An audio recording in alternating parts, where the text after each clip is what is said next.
aspirations as mankind is growing. We have begun to question ourselves and are trying to delve deep within, to understand ourselves and to grow. We want to operate out of a deep sense of purpose. We have realized that humans can alter their lives by altering the attitudes of mind. Here's an attempt to connect, share, get some of the successful people to open up about their journeys.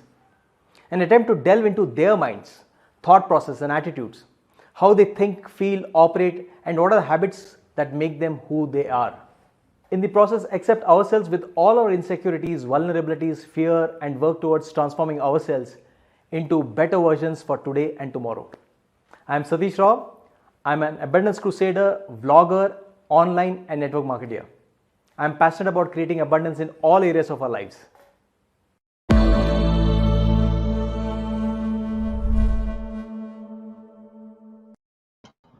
Hi, good evening everyone. So today in the Abundance Show, we are featuring a very interesting personality. His name is Dr. Amit Gupta. He's actually a cosmetic surgeon, a plastic surgeon, cosmetic surgeon, and plus he's also a avid social marketer and he's also a influencer. So actually, he's a founder of and director of Divine Cosmetic Surgery in Delhi. And like I said, he's also a social media influencer. Dr. Amit is an accomplished plastic surgeon and has many national and international publications to his name. He's an expert in various plastic surgery procedures, such as hair transplant, body contouring, and anti-aging procedures. In addition, he's an author of 2 books and a mentor to many young plastic surgeons and who have been trained under his supervision. His dream is to see doctors achieve their maximum potential and grow and become entrepreneurs in their own right.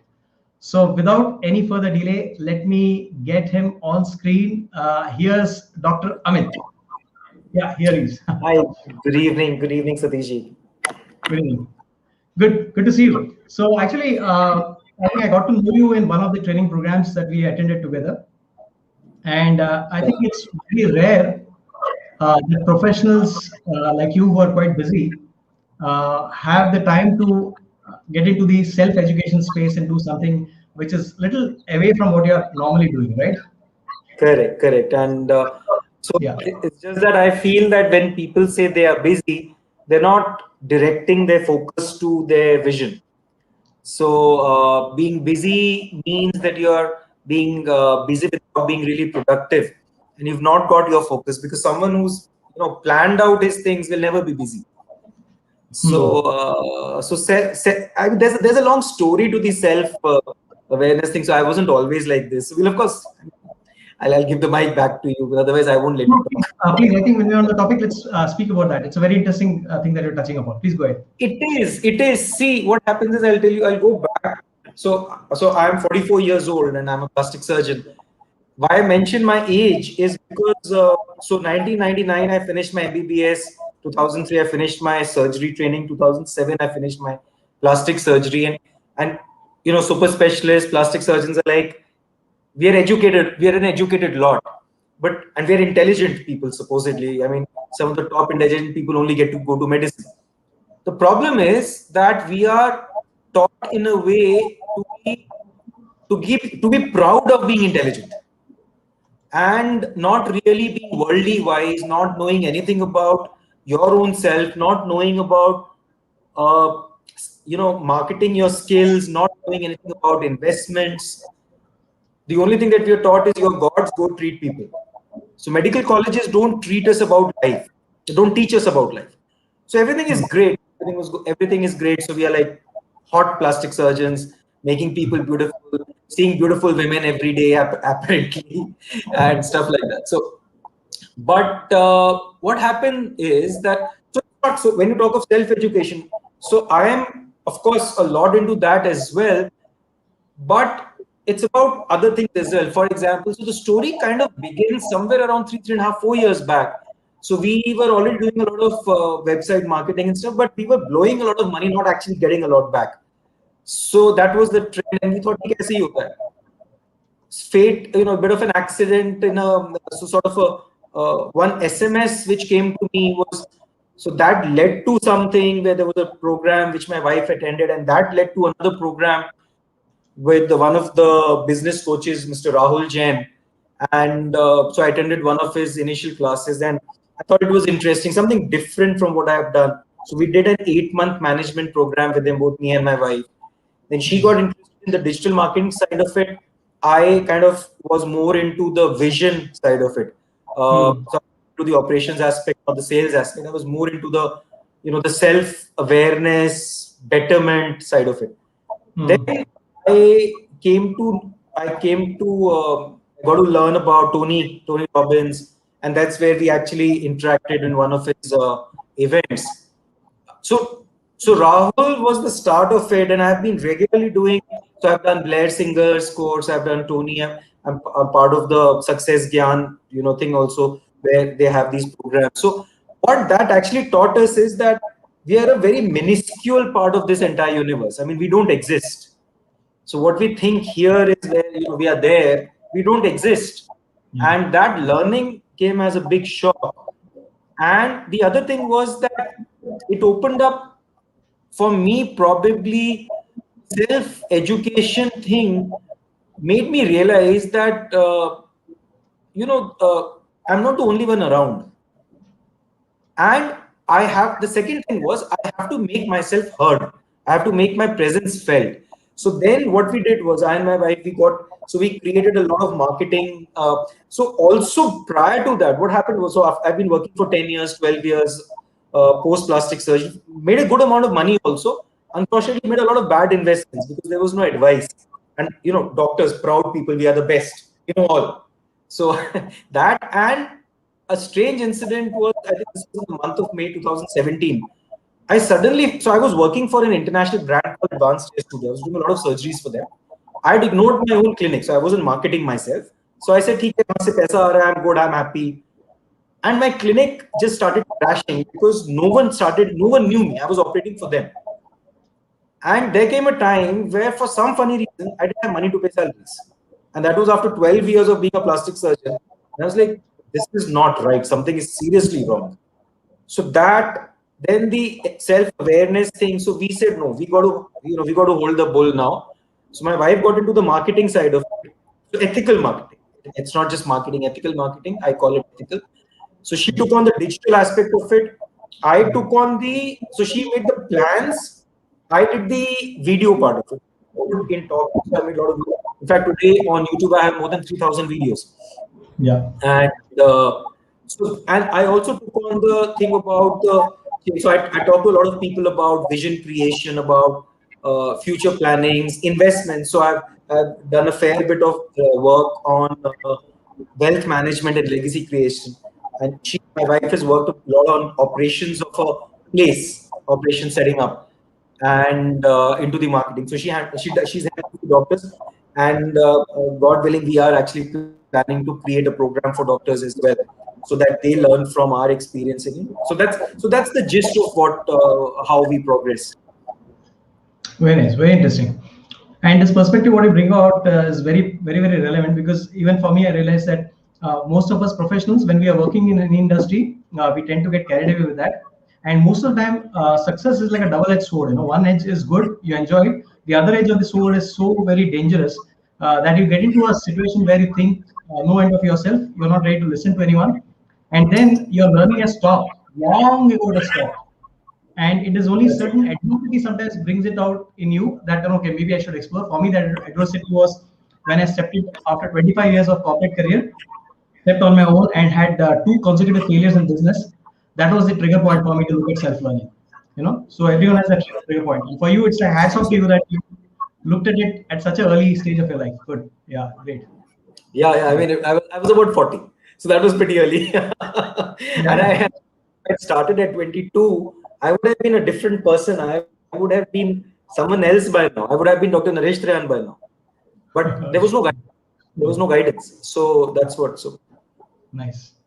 So if you step back a little bit, can you give us a little sense of your background, your family, your background, your schooling, college, some background about that? So my dad's from the army. So I tell people that I've visited many schools, so they assume I've been thrown out of different schools. So not really the case though, but all over the country. The last 11th and 12th, I did from Delhi, and then I'm from Maulana Azad Medical College. So I did my MBBS from 94 to 99. Then my 3 years of general surgery till 2003, and then plastic surgery till 2007. And then I've been in practice. So then I started my center, Divine Cosmetic Surgery, in 2011. And to date, we have, to accredit my team. So I've got a big team. I've got a team of almost 45 people now, 45 or 46. So these are the people under me.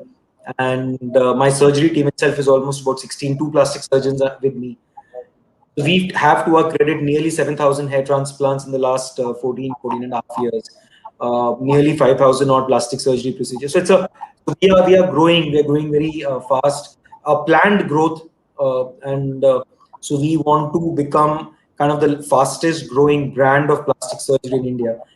And the focus has always been on very, very ethical delivery of services. So we do say no to a lot of people.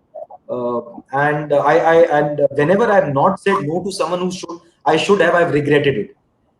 So we learned it. I think a lot of the discipline came from the army life, which I saw in my school days. So we've been very, very clear on our focus that there's no hanky panky going to happen in our business. The truth, even if it costs us to tell the truth, so be it. So that's been the focus of our work. Very interesting. So one of the early things that I noticed about you was that you had your YouTube channel, and you're also looking at diversifying into some other topics also. It's very interesting. But I know that you have already gone through this journey of self-learning and all of that. But how was it that you got comfortable with getting on the camera, going social media and all that? See, today, so I answer it this way. Because a lot of people do ask me, they see me a lot on social media. So Virendra Sehwag in one of his matches said, "Jo dikhta hai, wo bikta hai."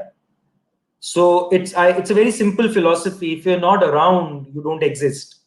And today's world, and particularly COVID world, I think every form of offline marketing is dead.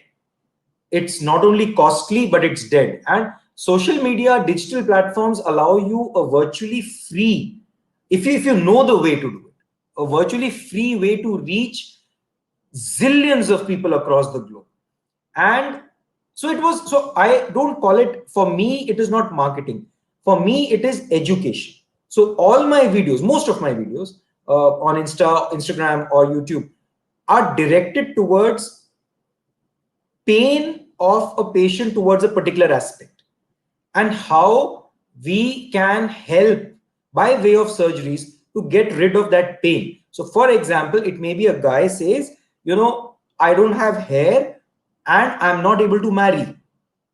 That is his pain. Now I need to tackle that pain by showing him examples of people who have had similar successes in the past, and how safe surgeries can take you from a painful state to a joyful state, and you can achieve better in life. So now, facing the camera per se, I never had a problem, because I was quite a lot into the theater things in college. I was never, even my first video. So what I always believe, so one of the things that people do ask me, and I tell people, so you know that people just hesitate to face the camera. It's a tough job. So I have faced the camera wearing t-shirts the night before, wearing shorts, with half done hair, because I firmly believe that people who want to listen will listen to you. And these jackets and coats and all don't make too much of a difference, as long as you have the correct content, the correct intention, the intention to help. That's the thing, intention to help. Now, I tried being artificial. I'll be very honest to you also. I tried being artificial on a few things. It doesn't work. You don't get that feeling inside, and the society bombs you. So you've got to be genuinely wanting to help. Is only then. Of course, you see, the TikTok crowd will always be there. That flashy Shimla crowd will always be there. But the thing that I always had in mind was the intent to genuinely help a person, and that's what has pulled up my social media. Very nice, very nice. So how is that other channel going? You already started some comedy channel also, stand-up comedies. Yeah, so I tried that. So I've got about 5 videos there. Right. The problem was that uh, so I couldn't make too many. I'll be very honest. I couldn't make too many. I Right. wouldn't say busy. It's just that so for some reason I don't think I was hilarious. I am hilarious enough to carry a show for 10 minutes. Okay. Okay. So I can be sarcastic. I can be little humorous as a snippet. Right. So it like Jaspal Bhatti Ulta Pulta 2 minute clip I can do, but Yeah. that 30-minute flop show I could not do. Okay. So that Okay. was the thing. So while it is there, very much there on my thing that I will be doing it, but now I've gotten into writing books. So I'm writing 2 books at present. I've Nice. gotten into violin. So I made a channel on Instagram. I made another page on Instagram for my Right. violin. I'm avidly Nice. into that. That's the thing. Nice. Very interesting. Very interesting. You're always trying out something new. And it's quite for a person in your profession who is totally professional. It's very difficult for them to look at anything beyond what they're doing. It's hats off to you. Nice. So, what is the uniqueness of your medical practice, Dr. Amit? See, plastic surgery, let's understand. Aesthetic surgery is, in a way, it's a very high demand thing because a person who comes to us does not need anything. He wants something.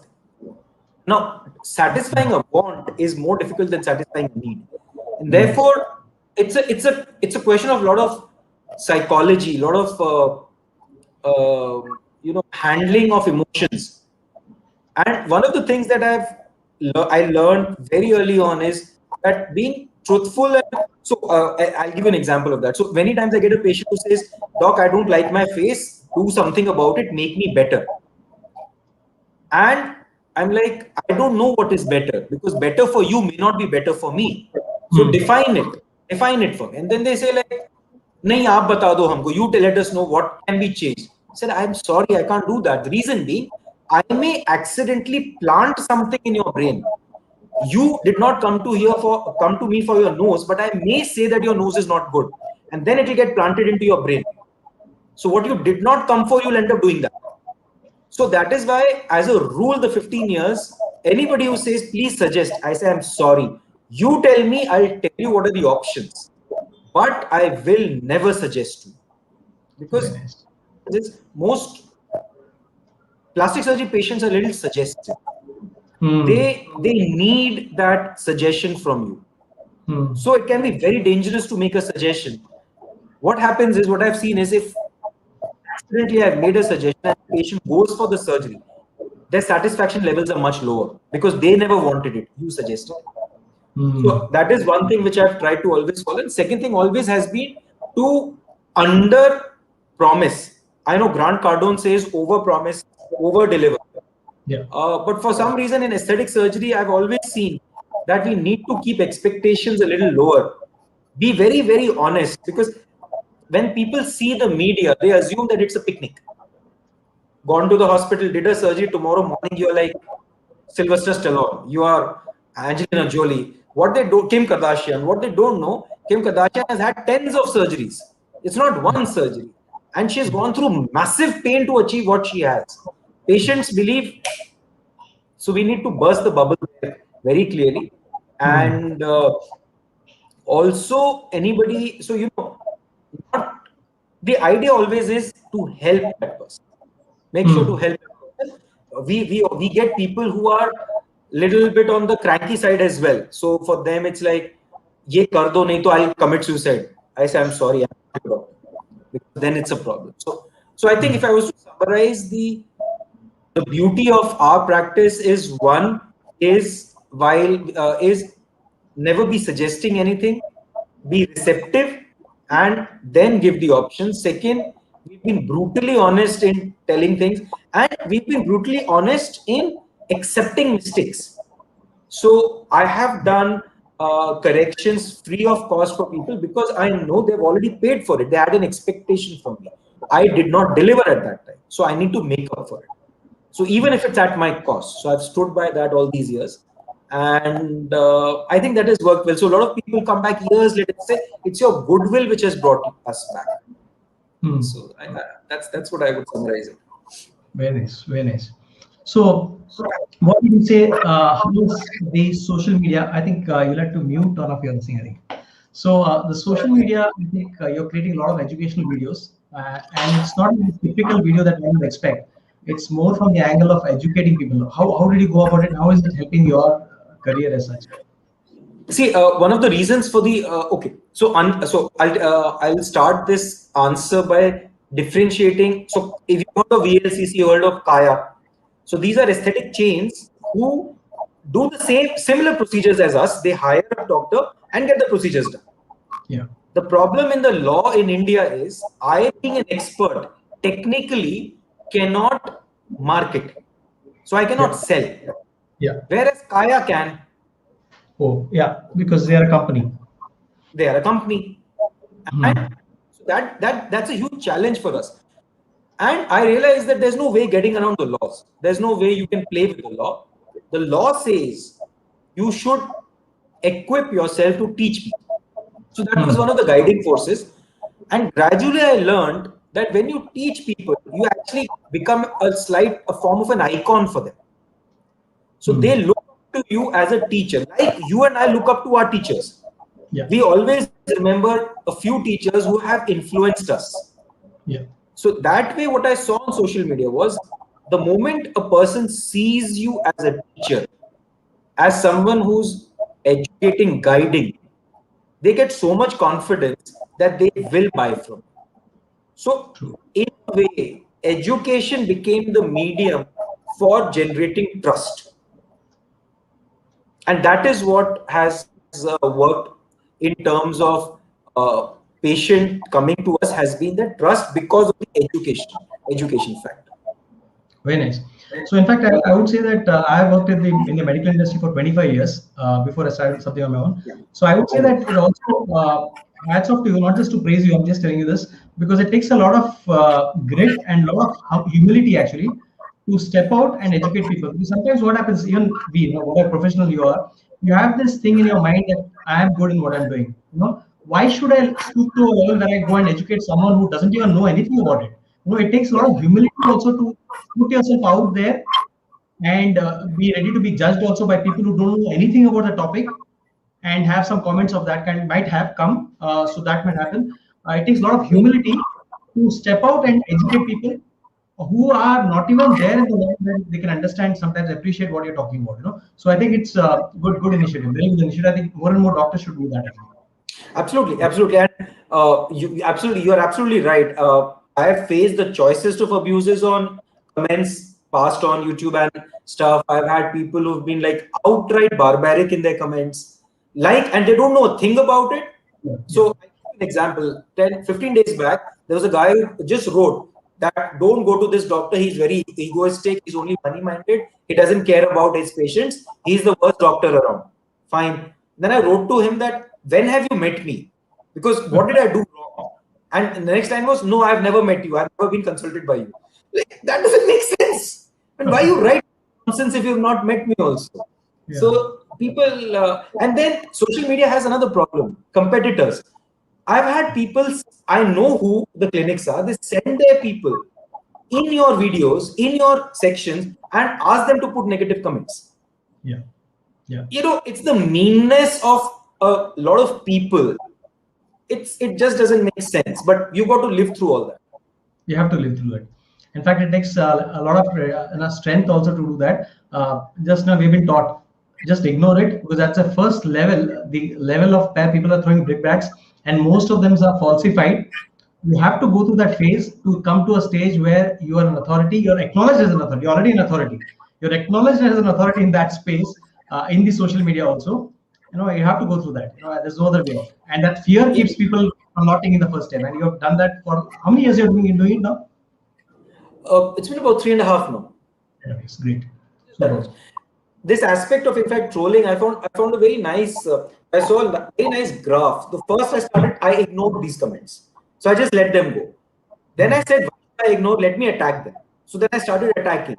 And now I ignore it because the people who are following me answer that person before I do. Yeah. So I don't need to answer. Yeah.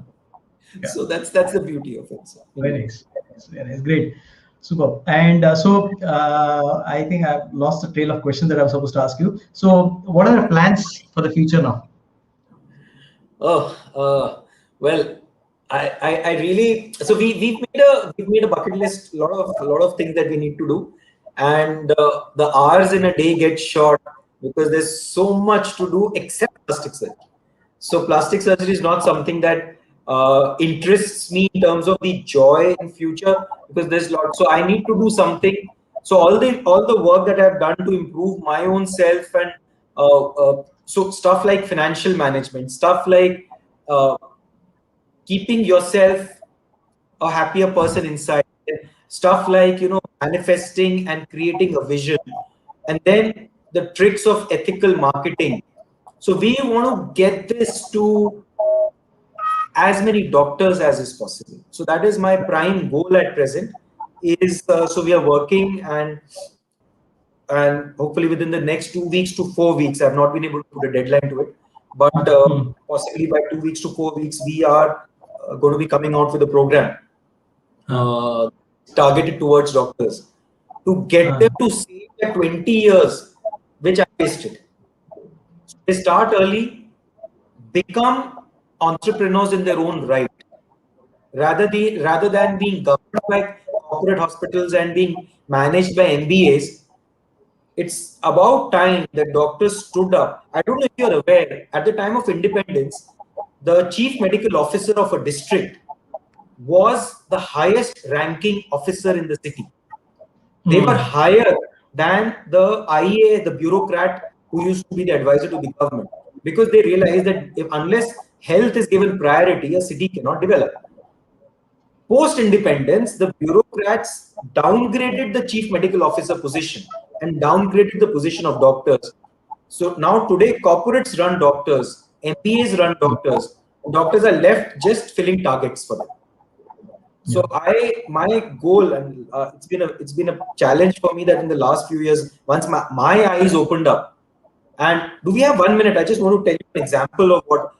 So I was at a plastic surgery conference in Pune, in Lonavala, and there was a senior to me. There was a doctor from Hyderabad, and he said, you know what, in Apollo Hyderabad, patient aata hai, we do the surgery, and for every 100 rupees that a patient pays, I only get 20 rupees. I do all the hard work. What is this? And I was just listening, and at a point I said, sir, if you don't mind, can I interject? And he said, yeah, who are you? I'm like, okay, I'm this. What batch? I'm this. Oh, you are very junior. Yeah, okay, fine.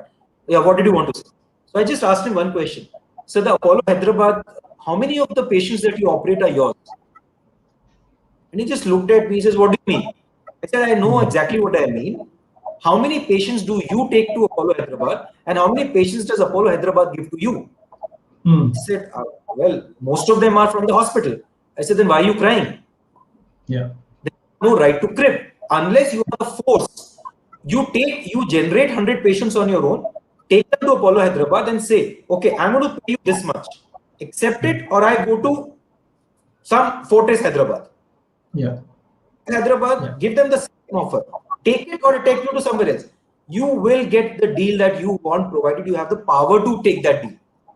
Yeah. Right now, you are in a passive position and you're complaining. So either don't complain, or you can't do both things. So that's the thing I want to change in the youngsters. Let them not become passive.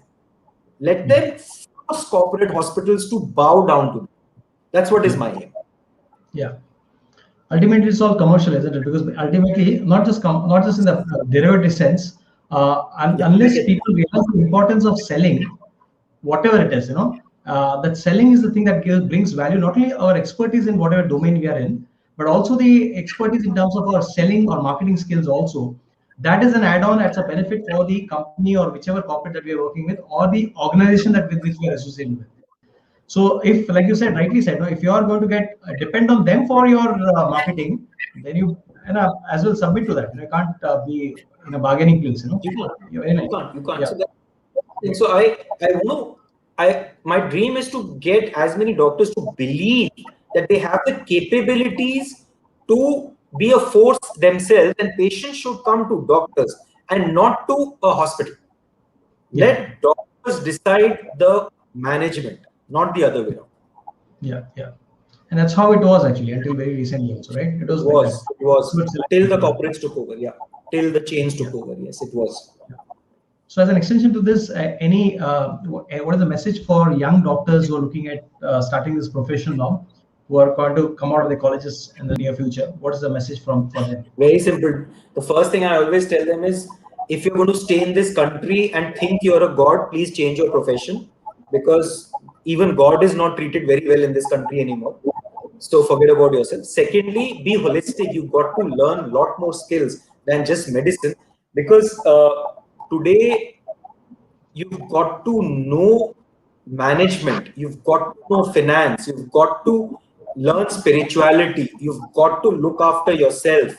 The stress today is unbelievable for a youngster. So you've got to learn how to manage that. You've got to learn time management. There's so much to learn. You've got to learn how to cherish relationships. See, today it's a divorce society. You get married, you separate. So you've got to create relationships. So there's so much that you guys need to learn. And finally, make sure you sell yourself ethically. Otherwise, you're going to be dependent. You're going to be slaves to the corporates. Yeah.